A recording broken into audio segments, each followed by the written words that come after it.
Hello friends, in this video I will show you how to set B4 paper size in Google Docs. So open Google Docs and File, Setup.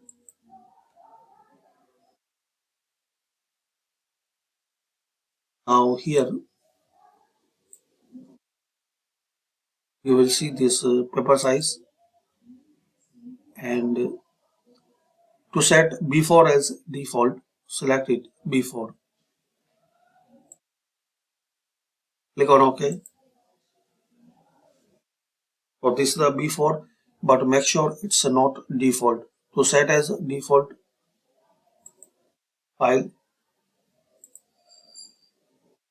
Setup. So select B4 and set here, set as default, then OK.